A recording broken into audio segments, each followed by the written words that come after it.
Hello दोस्तों, विद्या unique YouTube classes पर आपका स्वागत है। आज हम लोग बिहार एसएससी, एमटीएस, सीजीएल और जो भी अदर एग्जाम है जिसमें हिस्ट्री का क्वेश्चन आपका पूछता है, उस हिस्ट्री के क्वेश्चन में आधुनिक भारत का हम जानते हैं बहुत सारे क्वेश्चन आते हैं, जिसमें हम सबसे पहले आज पढ़ने वाले हैं भारत में यूरोपीय कंपनियों का आगमन।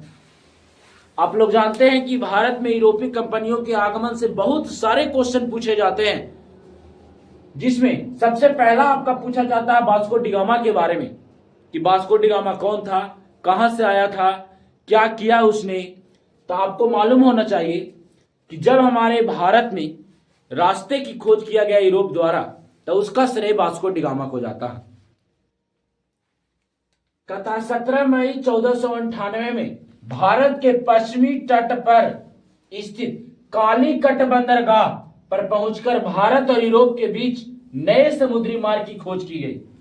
कहने का अर्थ है, यदि आपसे कोई क्वेश्चन करता है कि कालीकट बंदरगाह पर वास्को डी गामा कब आया था, तो 1498 में। और ये जो कालीकट बंदरगाह है दोस्तों, मेरे केरल राज्य में है। किस राज्य में है? केरल राज्य में है। तो 17 मई 1498 में भारत में वास्को डी गामा पहुंचा पश्चिमी तट पर, मतलब कि भारत का जो ये पोर्शन हम देख रहे हैं, ऐसा पोर्शन, तो इसके पश्चिमी, तो इस साइड में केरल एक राज्य है, यहीं पर एक कालीकट बंदरगाह है। उस बंदरगाह पर पहुंच गया और भारत और यूरोप के बीच सीधे नए समुद्री मार्ग की खोज कर दी। वास्को डी गामा यूरोप का तो था, लेकिन वह पुर्तगाल देश से संबंध रखता था। मतलब कि वास्को डी गामा कहां का निवासी था मेरे दोस्तों? वास्को डी गामा हमारे पुर्तगाल का निवासी था।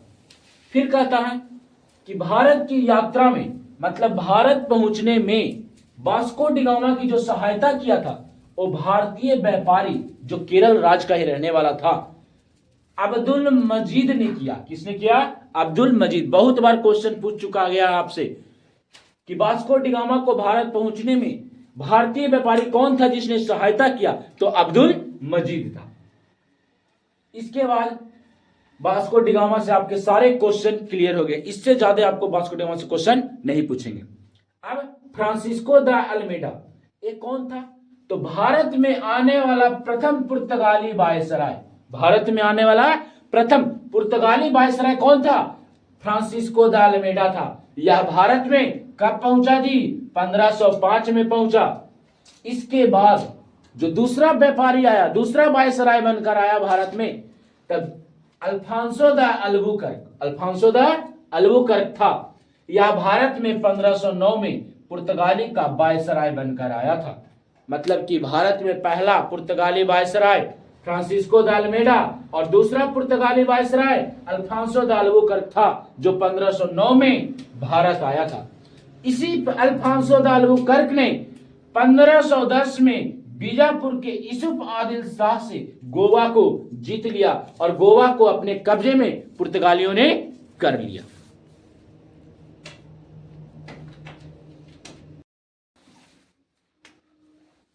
अब पुर्तगालियों ने अपनी पहली व्यापारिक कोठी कहां खोली थी जी? कोचीन में खोली थी। पुर्तगालियों ने अपनी व्यापारिक कोठी जो है पहली कहां खोली थी? कोचीन। कोचीन कहां में पड़ता है बाबू? कोचीन केरल में पड़ता है। कहां में पड़ता है? केरल में।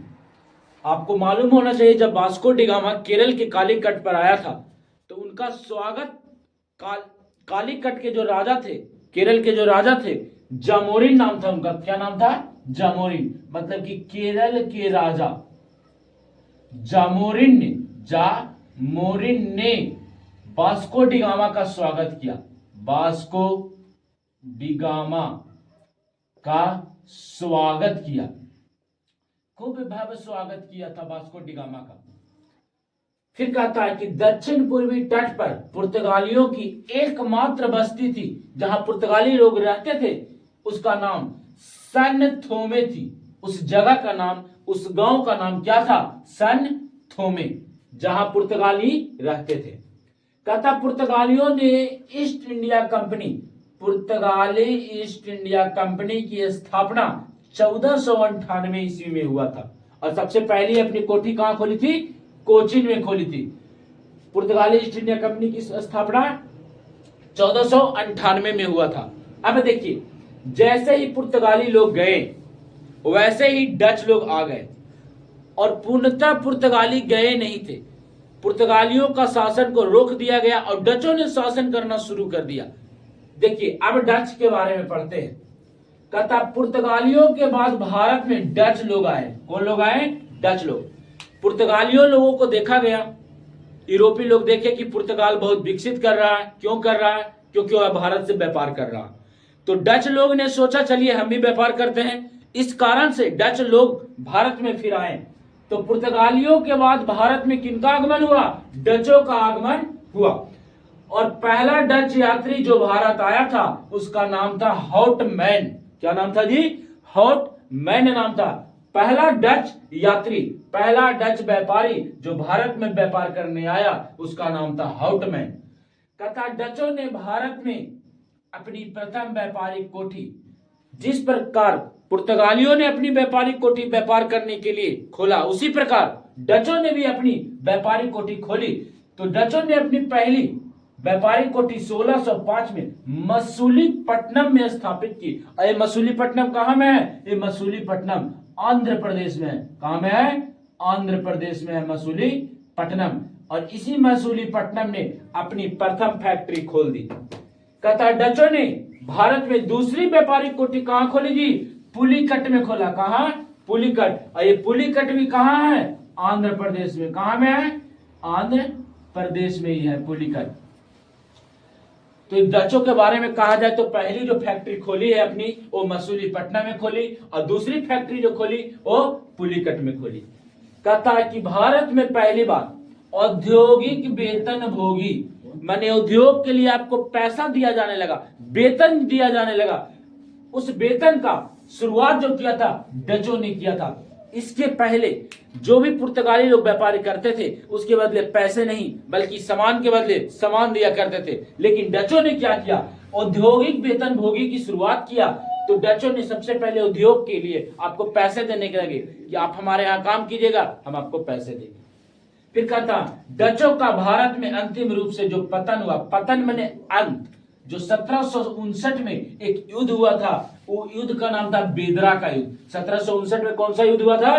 बेदरा का युद्ध। और यह बेदरा का युद्ध अंग्रेजों और डचों के बीच हुआ, जिसमें अंग्रेज की क्या हो गई जी? जीत हो गई, और डचों की हो गई हार।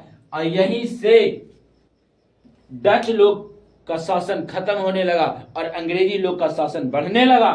कहता डच ईस्ट इंडिया कंपनी की शुरुआत, स्थापना 1602 में हुआ। जिस प्रकार से पुर्तगाली ईस्ट इंडिया कंपनी की स्थापना 1498 में हुआ, उसी प्रकार से डच ईस्ट इंडिया कंपनी की स्थापना 1602 ईस्वी में हुआ। इसके बाद हम लोग अभी आज पुर्तगाली पढ़े, डच पढ़े, इसके बाद अंग्रेजी पढ़ेंगे, डेनिश पढ़ेंगे, स्वीडिश पढ़ेंगे, और इसी प्रकार से आगे पूरा आधुनिक भारत को हम खत्म कर देंगे।